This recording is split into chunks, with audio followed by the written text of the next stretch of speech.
Our goal in the Sumobot project is to create a car using various sensors, an Arduino, a motor shield, and motors.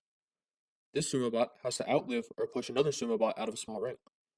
For us, the first most obvious step to making a car that will survive the ring was to set up infrared sensors so that our car would never leave it. Of course, we had some trouble with this along the way, but we got it working in the end. When our group observed other groups, however, we noticed that many groups stopped after this defensive setup. Our group wanted our robot to not just survive, but to attack and win. Our next steps were to modify both the physical design and the code to achieve this. Connor and Harry will explain further in depth, but physically, we added a wedge to the front of the car, and in the code, we added lunging acceleration attacks. Before we get to the explanation and reasoning behind all of the sensors and code, let's take a look at the circuit and hardware connections first. Everything on the breadboard is wired to the ground or power, and the pins are wired directly.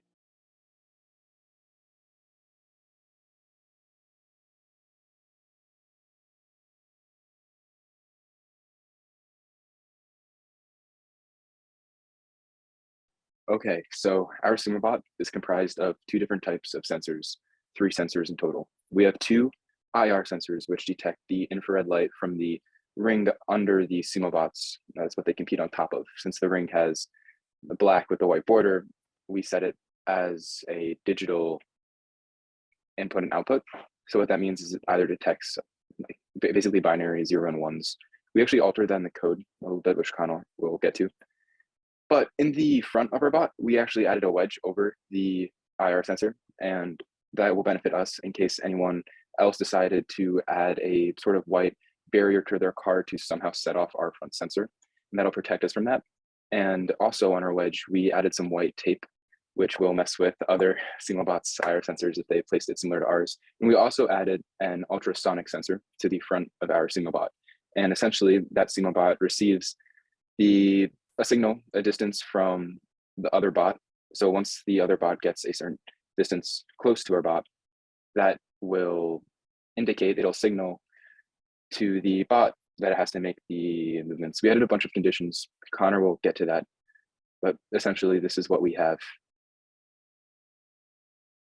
Here is the final code for our Sumobot project. For the sake of time, I'm going to skip through most of these early variable definitions. Most of them are just defining pins, and I will talk about any other variables as we approach them. To begin with, we have this function called distance. What distance does is it takes a reading using the ultrasonic sensor and returns the distance in centimeters calculated down here. These two functions right here are the front and back status sensors. And so basically when called, they will read the respective sensor, return 1 if the sensor says that there's a black line nearby, or 0 if the sensor says it's a white line. The next 4 functions are all related to motor controls. This function controls the movement, speed, and direction of the right motors. This one is for the left motors. And this one right here stops right, this one here stops left. So this takes in that speed and direction, and then we'll run accordingly with that. The last function we defined before setup is find car. What this function does is it checks the distance in front of the car while it is spinning. And if that distance should ever be less than 30 centimeters, which is what max dist represents, then the loop stops and the car will be facing its opponent. So all the setup, mostly it's just setting up the pins, setting up the motors, and then at the very end, we delay start delay, which is 5 times 1,000. So that means 5,000 milliseconds or 5 seconds.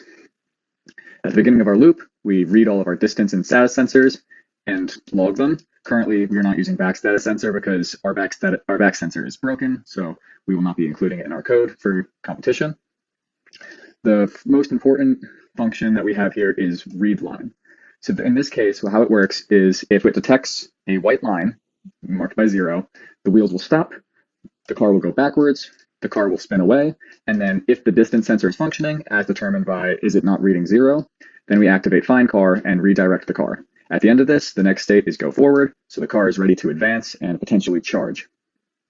In the case that the car is going forward, the speed is the default speed unless the distance sensor is working, again using this, and that the distance sensor detects something is less than 8 centimeters, marked by chase distance, away, in which case my speed is changed to chase speed. So in other words, it gets faster. And so if this happens, if the car is close to another car, it'll charge right forward and attempt to get it. This right here is the default, which is just more or less what we have at the very start. Just in case the wheels are stopped, we read the next line.